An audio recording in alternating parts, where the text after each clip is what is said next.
ऐसा लग रहा है जैसे दुनिया में एक नया गोल्ड गेम शुरू हो गया है। एक तरफ दुनिया के बड़े बड़े सेंट्रल बैंक रिकॉर्ड मात्रा में सोना खरीद रहे हैं, चीन लगातार अपने गोल्ड रिजर्व बढ़ा रहा है, भारत भी सोना खरीद रहा है। कई देश अमेरिकी डॉलर पर अपनी डिपेंडेंसी कम करने के लिए गोल्ड रिजर्व को मजबूत कर रहे हैं। लेकिन इसी बीच एक ऐसी खबर सामने आई जिसने पूरी दुनिया का ध्यान अपनी ओर खींच लिया। रशिया, रूस, जिसने पिछले लगभग 20 साल तक लगातार सोना खरीदा, अब वही रूस अपना सोना बेच रहा है। साल 2026 के पहले 6 महीनों में रूस ने सेंट्रल बैंक के करीब 44 टन सोना बेच दिया। अब सबसे बड़ा सवाल ये कि आखिर रूस ऐसा क्यों कर रहा है? क्या रूस के पास पैसों की कमी हो गई है?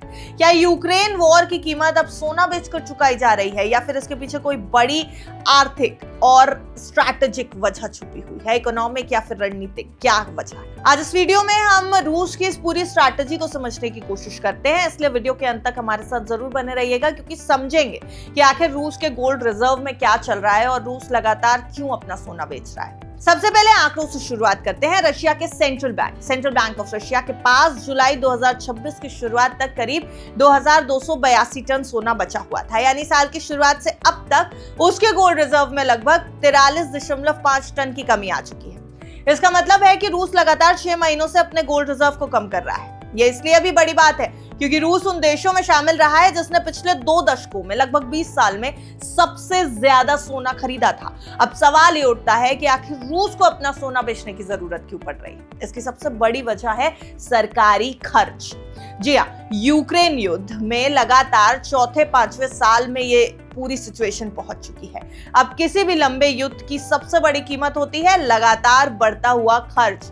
सरकार को हथियार खरीदने हैं, सेना को चलाना है, रक्षा बजट बढ़ाना है और साथ ही देश की अर्थव्यवस्था को भी संभालना है। और यही वजह है कि सरकारी खर्च लगातार बढ़ता चला गया। रिपोर्ट्स के मुताबिक मार्च 2026 के अंत तक रूस का बजट घाटा 4.6 ट्रिलियन रूबल तक पहुंच गया था, यानी सरकार जितनी कमाई कर रही है उससे कहीं ज्यादा खर्चा कर रही थी।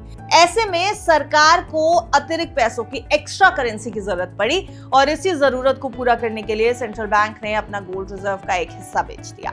अब आगे बढ़ने से पहले भारत में सोने और चांदी की कीमतों पर भी एक नजर डालिए, उसके बाद इसकी भी बात करते हैं। क्योंकि देखिए, रूस अगर सोना बेच रहा है और ग्लोबल लेवल पर सोने में कुछ हो रहा है तो असर तो भारतीय सोने के बाजार पर भी पड़ेगा। तो आपको बता दें कि इस समय जब जुलाई अंतिम फेज में चल रहा है, यानी जुलाई का आखिरी जो हफ्ता चल रहा है, उसमें 5 अगस्त 2026 डिलीवरी वाला सोना हल्की तेजी दिखा रहा है, वॉलेटाइल है, लेकिन 1,43,000 1,44,000 प्रति 10 ग्राम के आसपास ट्रेड करता दिख रहा है। वहीं 4 सितंबर 2026 की डिलीवरी वाली चांदी की अगर बात करें तो ये भी लगभग 2,23,000 2,24,000 प्रति किलो के आसपास पर ट्रेड कर रही है। लेकिन देखिए, इंडिया में सोने की और चांदी की ये कीमतें हैं, ये जानना आपके लिए जरूरी था। अब आते हैं वापस रूस पर। रूस के सोना बेचने की वजह सिर्फ सरकारी खर्च नहीं है, इसके पीछे एक और बड़ा कारण भी बताया जा रहा है। दरअसल इस साल रूस की तेल और गैस से होने वाली कमाई उम्मीद से कमजोर रही है। जब तेल और गैस के एक्सपोर्ट से डॉलर और दूसरी विदेशी मुद्राओं पर, यानी फॉरेन करेंसी की आमद कम होने लगती है, जो उनका वॉल्यूम है वो कम होने लगता है, तब विदेशी मुद्रा भंडार को मजबूत करने की जरूरत महसूस होती है। एक्सपर्ट्स का मानना है कि रूस ने अपना कुछ सोना बेचकर चीनी युआन जैसी विदेशी करेंसी खरीदी है ताकि जरूरत पड़ने पर उसका इस्तेमाल किया जा सके। अब यहाँ एक बेहद दिलचस्प बात समझिए, रूस ने पिछले 24 सालों से लगातार अपना गोल्ड रिजर्व बढ़ाया था।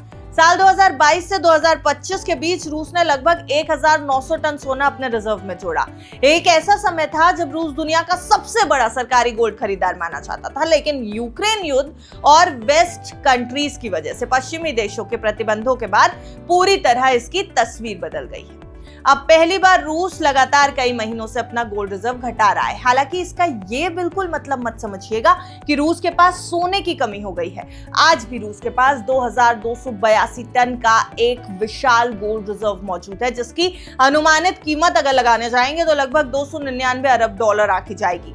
यानी रूस आज भी दुनिया के सबसे बड़े गोल्ड रिजर्व रखने वाले देशों में से है। अगर पूरी तस्वीर को एक साथ देखें तो ये साफ दिखाई दे रहा है कि यूक्रेन वॉर, लगातार बढ़ता सरकारी खर्च, तेल और गैस के कमजोर होती हुई रेवेन्यू और विदेशी करेंसी की जरूरत, इन सभी कारणों ने मिलकर रशिया को अपने गोल्ड रिजर्व का एक हिस्सा बेचने पर मजबूर किया है।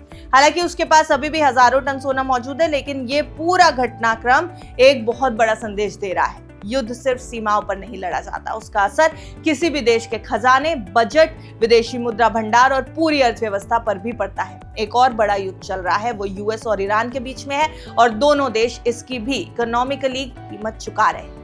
और यही वजह है कि इस समय पूरी दुनिया की नजर सिर्फ रूस यूक्रेन युद्ध पर ही नहीं टिकी हुई है, सिर्फ ईरान और यूएस के युद्ध पर ही नहीं टिकी हुई है, बल्कि इन देशों के गोल्ड रिजर्व पर भी टिकी हुई है। अब आप हमें बताइए कि आपको लगता है कि रूस का सोना बेचना सिर्फ एक आर्थिक मजबूरी है या इसके पीछे कोई बड़ी स्ट्रैटेजी छिपी हुई है? जो भी आपकी राय हो कमेंट सेक्शन में दीजिएगा जरूर।